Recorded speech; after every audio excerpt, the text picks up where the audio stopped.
James Comey officially indicted. We reported that news on Friday. But, I've been thinking about this, not only in terms of what went down with Comey, but in terms of the media reaction to all of this, because the media is like going bonkers. Oh my God, I can't believe that this happened. This is terrible. This is, we're living in fascism, this, that, and the other. And I keep going back to, wait a second.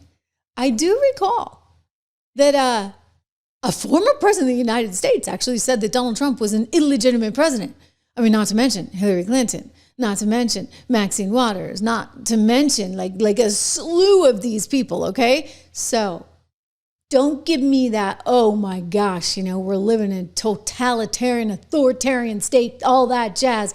No, not with what you did. Anyway, what's being alleged here, as you guys know, is that Andy McCabe, who was his deputy, may have done some leaking, and he told Comey, hey, I did this leaking, and Comey apparently said to him, hey, way to go, high five. And so what's coming up is whether or not McCabe is telling the truth or Comey is telling the truth. And it's resulted in this indictment. So Lindsay Halligan was just put in recently, within the last 10 days or so, because they had to get Eric Siebert out because he was not willing to move forward. Even though they had everything together with this case, think about that. He was not willing to move forward with that. He apparently had, allegedly per Donald Trump and some other Republicans, some very close Democratic ties. And you also had another thing going on. You had Comey's son-in-law working in that very office. That one blew me away. I mean, how did we not know about that? Comey's son-in-law, was he trying to protect his dad? He's like a super spy. His father-in-law. Anyway, this is a big deal because it goes back to this 2020 testimony that he gave alongside Ted Cruz. I want you to hear it. To another topic. On May 3rd, 2017, in this committee, Chairman Grassley asked you point blank, quote, have you ever been an anonymous source in news reports about matters relating to the Trump investigation or the Clinton investigation? You responded under oath, quote, never. He then asked you, quote, have you ever authorized someone else at the FBI to be an anonymous source in news reports about the Trump investigation or the Clinton administration? You responded again under oath, no.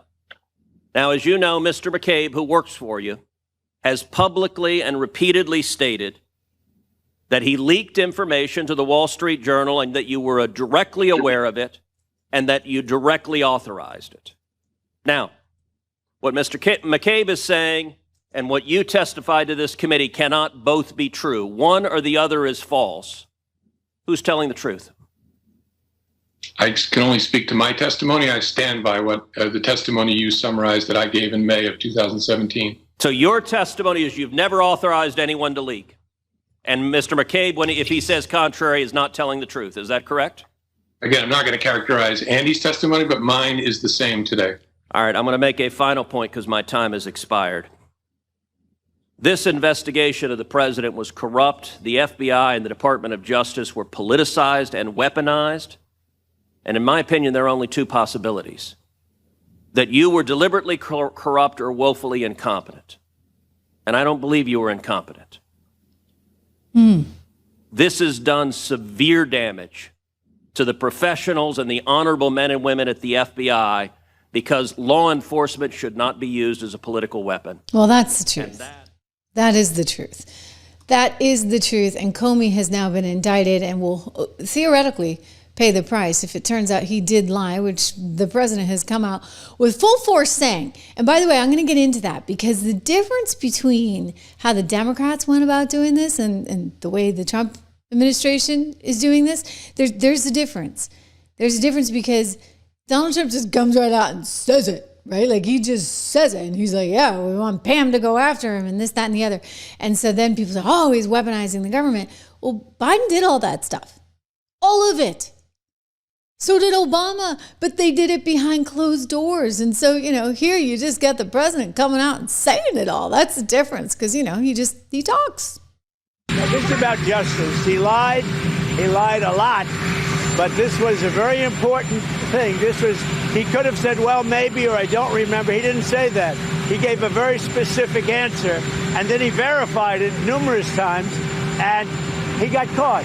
The problem that Comey has is he got caught lying, and he was very strong. It's not like well, maybe, or I don't remember, or he gave a very specific answer because it was a very powerful question, a very important question. And when he gave the answer, the only problem is he got caught. So, yeah. Well, here's another one. I want to play this for you because remember how we talked about how he leaked some information to his Columbia professor friend so that the Columbia professor friend could then go and leak it to the newspapers? I believe it was the New York Times. Watch.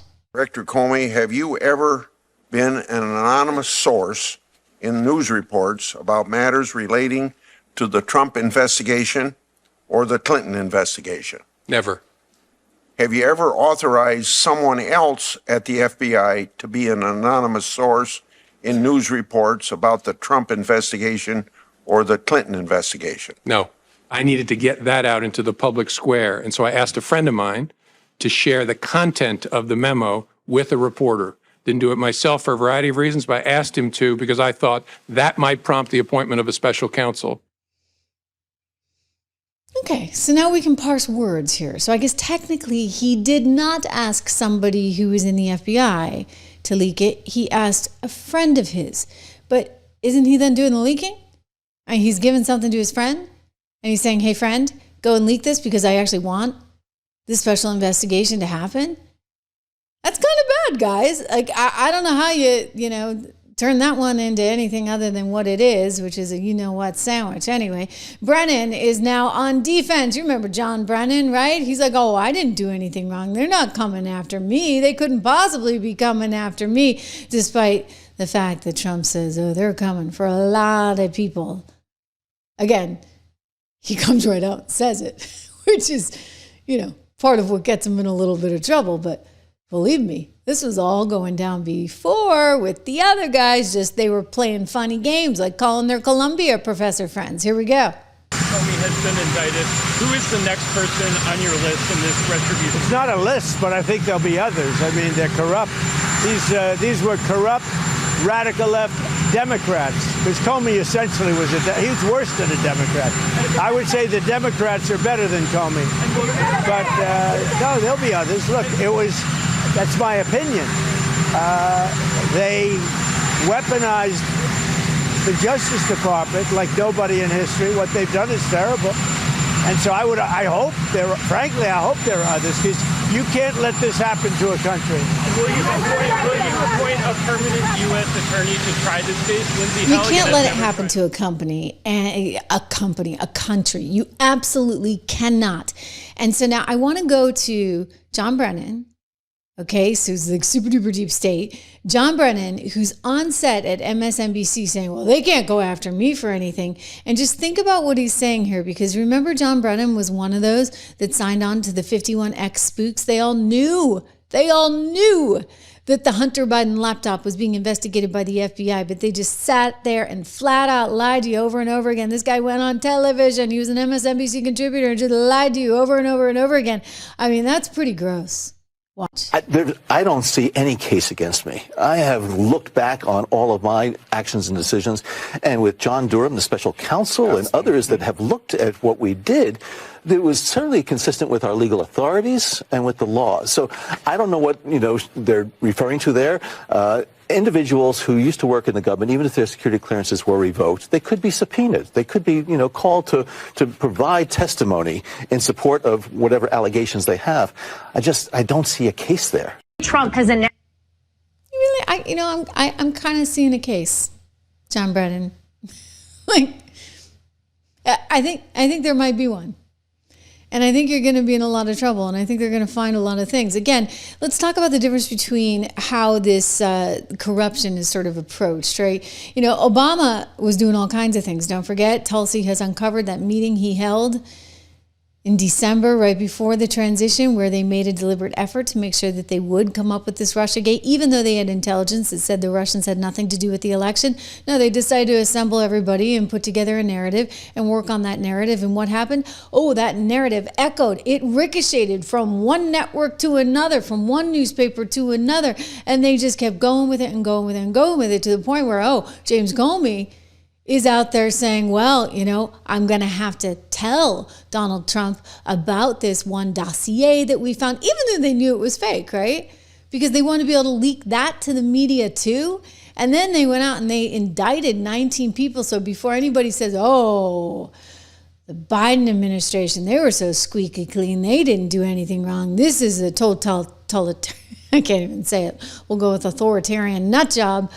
The reality is, oh, you guys did it, and you did it in spades, and you know you did, and you know that it's coming back to bite you in fannies. Donald Trump and the administration continues to weaponize the Department of Justice. What James Comey did 11 days before the election in 2016 had something to do with the fact that Donald Trump got elected the first time around. This is how Donald Trump repays James Comey? With this malicious prosecution? Like, it's all crazy to me. It's crazy to me. These charges are going to be dismissed. James Comey will win in court. I'm not so sure about that. I think Brennan is pretty nervous. I agree with our commentator who just weighed in on this. You know, look, you had 19 people indicted. It was a miserable time, a miserable time. You know, we all lived through it together. And now, you know, maybe it's payback. I don't know. I mean, let me be completely honest with you guys, okay? I don't like the idea of retribution. But I also don't like the idea that one side can do it. And let's be really clear who started this.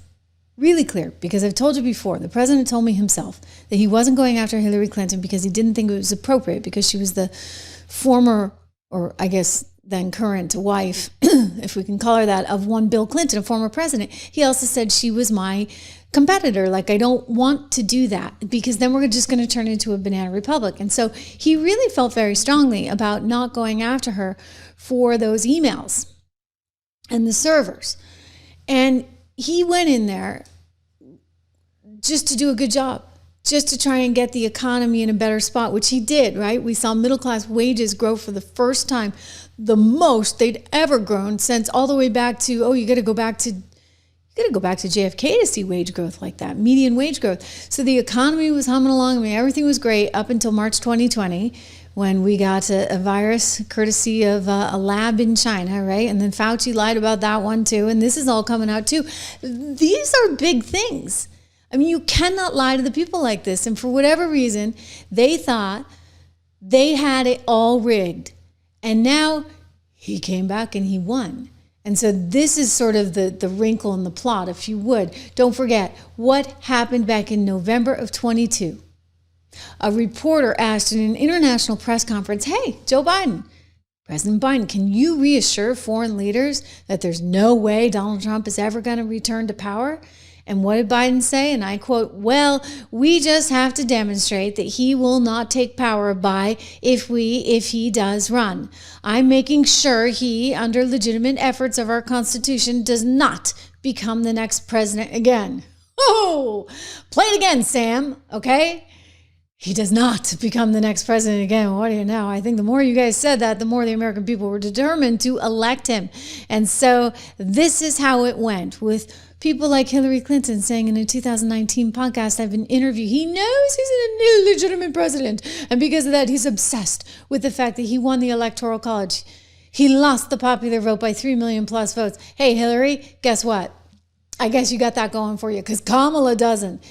He won the popular and the Electoral College with Kamala. And then you get this one, Maxine Waters repeatedly calling Donald Trump an illegitimate president. You had Bernie Sanders saying Trump's victory was not legitimate given Russian interference. You had media voices all over. This is what I said, ricocheting, right, off of the networks, from NBC to CNN, MSNBC, to outlets in the New York Times and the Washington Post, and all these liberal rags like Daily Beast, etc. I mean, this is what they were pushing nonstop. And they would regularly use this term, the columnists would, calling him illegitimate. Like, who has ever done that before? I don't think we've ever seen that before. Jerry Nadler, John Lewis. On the day of the inauguration, Nadler said he's not legitimate as president. He was tainted by the Russian interference. John Lewis, congressman, 2017, said, I don't see this president-elect as a legitimate president. I just figured I'd save you from having to play all of those clips. But you could watch like 20 minutes of those clips. They just kept saying it and saying it and saying it again. And then they got Ladies and gentlemen, then they got a former president of the United States who basically had one step sadly in the grave at the time. And I'm talking about Jimmy Carter. That Michelle Obama didn't even have the decency to go to his funeral after he went out and said this for her and her husband and the entire party. I mean, to think that a sitting president would call another president illegitimate based off false information that Comey and everybody else knew was false. That is unthinkable. It is so wrong. And so when you sit there and you tell me, oh, you know, he shouldn't be doing this, I'm like, what do you think? Who do you think started this? For goodness sakes, Jimmy Carter. I realize you're not with us anymore, but you were wrong. Watch. There's no doubt that the Russians did interfere in the election. And I think the interference, although not yet quantified, if fully investigated, would show that Trump didn't actually win the election in 2016. He lost the election, and he was put into office because the Russians interfered on his behalf. So do you believe President Trump is an illegitimate president? Based on what I just said, which I can't retract. They're like, woohoo! We got a sitting president to say this because this has never happened before. Okay? Never, ever happened before. Let's go back into, I'm a history buff. I was a U.S. history major at Columbia, back when Columbia was a real school. Okay? Disputed elections and legitimacy talk. Let's talk about 1824. You had John Quincy Adams versus Andrew Jackson. Jackson won the popular vote, but Adams is the one who became president after what they called a corrupt bargain in the House. Jackson supporters loudly claimed Adams was illegitimate. But you never had a former president joining in the chorus. No, there was no Jimmy Carter out there in 1824 to do that because, people had some dignity, shall we say, back then. Dignity, it matters, believe me. And 1876, we had another situation with Rutherford B. Hayes and Samuel Tilden.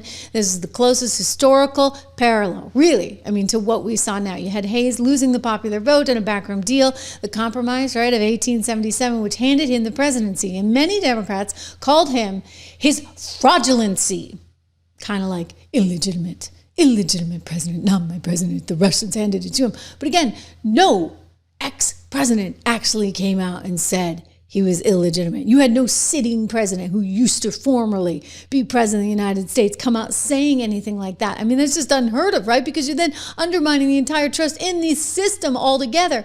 Well, let's move on to even 2000, right? We remember that one well, hanging chads and all that bit. George W. Bush versus Al Gore. After Bush v. Gore, many Democrats argued Bush was, quote, selected, not elected. And so Representative John Lewis, him again, and others refused to attend Bush's inauguration.